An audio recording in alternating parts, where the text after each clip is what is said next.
Welcome to your weekly UAS news update. We have 3 stories for you. DJI gets a big win. We have a new drone tariff. And then lastly, we have a Chinese drone maker that is somehow getting FCC clearance. So let's get to it.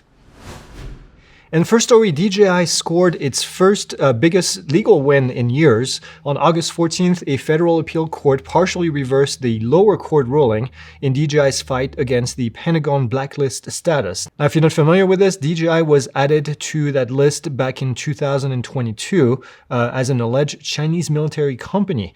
Now, the court sided with the government on most points, but on one key issue, it agreed with DJI. The Pentagon claimed that DJI contributes to Chinese defense industrial base, but that section of the report was entirely redacted.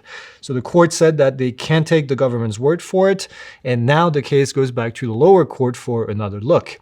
Now, DJI is still on the blacklist for now, and nothing is really changing as far as consumers for today, but this is the biggest pushback that we've seen yet against one of the government's key arguments that so far has lacked public evidence.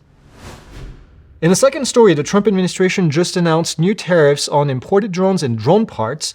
Some tariffs as high as 100%, with drones over 55 pounds and thermal drones facing that top tariff rate.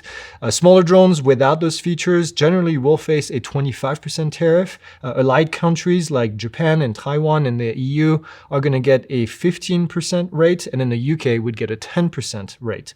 Most of these tariffs kick in within weeks, and the goal here is boosting US manufacturing and cutting reliance on China, which is interesting, seeing some other countries on the list here. However, with the FCC appearing to target foreign manufacturers' ability to sell drones in the US at all, well, a 100% tariff on $0, still $0. And in the last story, Hover Air just opened pre-order for its new Versa, which is a pocket camera that converts into a self-flying drone. And unexpectedly, it cleared for sale in the United States. And that's right, the Hover Air Versa is FCC approved. Now that's notable because, well, Hover Air last drone, the Aqua, was not on the FCC approval list, and they missed it by weeks, and had to refund over $2 million to US backers. Now, the Versa weighs 230 grams, shoots 4K at 60 frames per second, and comes in under the FAA 0.55 pounds registration threshold for recreational flyers.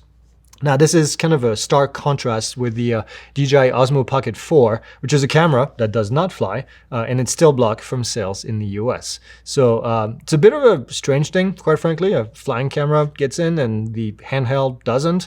Keeping in mind, of course, that this is a crowdfunded order, a pre-order, I should say, not a guaranteed purchase, and shipping delays and anything else can change along the way. And then the conversation is going to continue in post-flight, where we're going to talk about the stories uncensored in the premium community. There's a link in the description.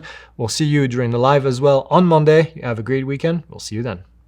Welcome to another episode of News Update After Dark, aka Post-Flight. News update uncensored with things we wouldn't say on YouTube. Greg, say something edgy. See? That's what I mean.